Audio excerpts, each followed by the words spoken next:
Salam sejahtera bagi kita dan selamat bertemu kembali. Shalom. Baik untuk anak kami yang kelas 10 yang baru bergabung di SMK Laksamana. Tuhan memberkati. Dan saat pagi hari ini saya akan memulai pelajaran kita untuk pertemuan pertama dengan tema bertumbuh dan semakin berhikmat. Nah, sewaktu kamu masih kecil, mungkin sering ditanya, apa cita-citamu? Atau kalau sudah dewasa kelak, kamu mau jadi apa? Dan mungkin banyak lagi pertanyaan-pertanyaan yang serupa.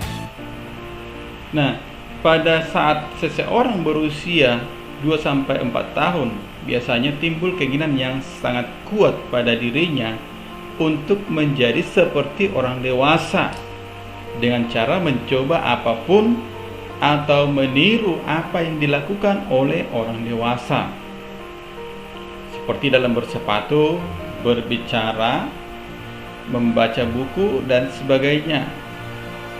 Karena di mata mereka sungguh hebat menjadi orang dewasa, bisa melakukan banyak hal yang ia tidak bisa lakukan. Nah, beberapa tahun ke depan kamu akan menjadi orang dewasa yang punya hak secara hukum. Artinya kamu bebas melakukan apa saja yang kamu sukai tanpa orang tua bisa melarang lagi. Ada waktunya nanti kamu bebas melakukan sesuai dengan keinginan kamu. Kalau sekarang mungkin selalu dibatas-batasi orang tua. Kita permisi mau pergi ke sesuatu tempat, orang tua kadang tidak izinkan. Jangan nak, berbahaya. Ya, atau dengan berbagai alasan. Tapi tentunya kita harus yakin bahwa itu bentuk kasih orang tua kepada kita, karena orang tua tidak ingin anaknya celaka. Itu ketika kita masih kecil. Kenapa? Karena kita belum bisa bertanggung jawab untuk diri kita sendiri. Kita belum berpengalaman menghadapi kehidupan di luar, sehingga orang tua selalu menjaga, berusaha untuk melindungi. Tapi ketika kamu nanti sudah dewasa, maka kamu akan bebas menentukan arah hidupmu. Orang tua tidak bisa lagi melarang. Namun di satu pihak, kamu dituntut untuk memiliki tanggung jawab. Artinya, jika kamu melakukan pelanggaran, orang tuamu tidak bisa lagi bertindak mewakilimu. Semua kesalahan sepenuhnya menjadi tanggung jawabmu. Kalau sudah dewasa, siapa yang berbuat jahat, dia yang menanggung akibatnya. Kalau sekarang ya masih remaja, usia di bawah umur, masih dalam tanggungan orang tua. Selanjutnya, mau tidak mau, umur kita akan bertambah terus. Dari masa kanak-kanak meningkat menjadi masa remaja. Dari masa remaja meningkat masa dewasa, sampai pada akhirnya masa usia lanjut. Chili Davis, ya, seorang atau pelatih bisbol di Amerika Serikat pernah mengatakan, growing old is mandatory, growing up is optional. Atau bertambah umur sudah seharusnya terjadi, namun untuk menjadi dewasa itu adalah pilihan. Umur yang bertambah atau kedewasaan secara fisik itu tidak menjamin dewasa secara cara berpikir, dewasa secara rohani. Nah, maka dikatakan untuk menjadi dewasa itu pilihan. Ya, ada juga masih anak-anak atau remaja, tapi cara berpikirnya sudah seperti pola pikir orang dewasa. Nah, sekarang kita lihat ini kematangan pribadi dan emosi. Emosi adalah luapan perasaan yang berkembang dan surut dalam waktu singkat. Emosi seseorang biasanya bisa dilihat melalui bahasa tubuh, mimik suara, atau gerakan-gerakan, juga intonasi suara. Walaupun itu tidak sama persis dengan orang lain, tapi itu biasanya bisa kita lihat emosi seseorang dari kepribadiannya. Emosi merupakan sifat dasar manusia yang muncul dalam segala kondisi.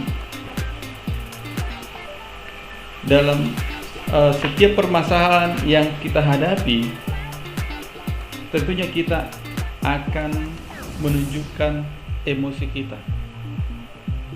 Ya, emosi di sini bukan marah saja ya.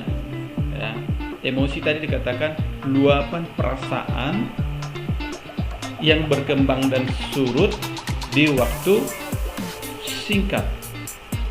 Nah, emosi di sini ada perasaan sedih, perasaan bahagia, perasaan sukacita, marah, gembira, dan lain sebagainya. Ya, yang pastinya emosi itu tadi dikatakan luapan perasaan. Nah, jadi kalau dikatakan emosi bukan berarti hanya rasa marah ya. Ada orang meluapkan emosinya dengan melompat-lompat ya, karena kegirangan. Nah, selanjutnya emosi itu terbagi dua. Ada yang namanya emosi positif. Emosi positif itu contohnya rasa diterima, perasaan hangat, perasaan bahagia, sukacita, gembira, dan lain sebagainya. Sementara emosi negatif itu contohnya adalah rasa ditolak, ya, perasaan sedih, kecewa, marah, dan lain-lain. Emosi positif itu baik, asal jangan berlebihan. Jika berlebihan, jadi tidak baik. Dan memang segala sesuatu kalau sudah berlebihan, pasti akan menimbulkan masalah, termasuk dalam hal emosi. Terkadang ada orang ketika menerima suatu penghargaan atau hadiah, ekspresinya itu sampai berlebihan. Kemudian melompat-lompat dan lain sebagainya, ya, atau bisa menjadi sombong atau mungkin tidak sombong, tapi pandangan orang yang melihatnya dia jadi berpikiran negatif. Nah, jadi apapun namanya, perasaan atau emosi, walaupun dari kategorikan emosi positif, ya, harus diluapkan dengan cara yang wajar. Ada orang yang ingin memperlihatkan emosi atau ekspresi emosinya kepada orang lain supaya orang lain memahami apa yang dirasakannya. Namun ada juga orang yang berusaha menyembunyikan emosinya supaya tidak diketahui oleh orang lain. Tentunya dengan berbagai pertimbangan yang dimiliki oleh orang tersebut. Sepanjang perjalanan hidup kita ini, tentunya kita akan berhadapan dengan bermacam-macam orang. Selama itu pula, kita akan menerima banyak pendapat tentang diri kita atau tentang apa yang kita lakukan. Ada yang memberikan pandangan positif, namun ada juga yang negatif.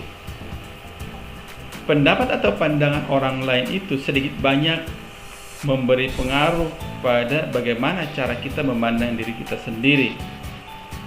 Bukan hanya pendapat orang lain yang mempengaruhi diri kita. Pandangan kita terhadap diri kita sendiri juga dapat mempengaruhi cara kita memandang atau menilai diri kita sendiri. Pada akhirnya, hal itu akan berpengaruh pada perkembangan emosi kita. Nah, oleh karena itu, apapun kata orang, kita jangan sampai larut dalam emosi kita, perasaan kita. Kalau apa yang dikatakan orang itu sifatnya membangun, kita terima untuk perbaikan diri kita. Tapi kalau pandangan orang terhadap diri kita hanya yang negatif saja, yang bertujuan untuk menjatuhkan martabat atau perasaan kita, maka kita tidak perlu menanggapinya sampai terbawa perasaan emosi yang berlebihan, sampai-sampai ada merasa dibully dan lain sebagainya. Ingat, kita hidup bukan kata orang. Kita hidup, ya pertama tentunya karena berkat Tuhan. Nah, apapun masalah hidup kita, tetaplah sampaikan kepada Tuhan atau berserah kepada Tuhan. Tuhan yang menjamin hidup kita. Mari kita jalani hidup kita secara normal, ya tentunya dengan beriman. Selanjutnya, Safaria dan Saputra memberikan contoh tentang macam-macam ekspresi jasmani yang bisa muncul dari emosi seseorang. Misalnya, emosi marah. Biasanya wajahnya memerah, merah, nafasnya menjadi sesak, otot-otot tangan akan menegang, dan energi tubuhnya memuncak. Emosi takut, biasanya mukanya menjadi pucat, jantungnya berdebar-debar. Ekman dan Friesen menyebutkan ada 3 macam emosi yang dikenal dengan display rules atau penampilan pada wajah atau tubuh manusia. Yang pertama adalah masking. Masking itu artinya keadaan seseorang yang dapat menyembunyikan atau menutupi emosi yang dia alaminya. Yang kedua, modulation. Modulation ini adalah keadaan seseorang yang dapat mengurangi emosi yang dialaminya.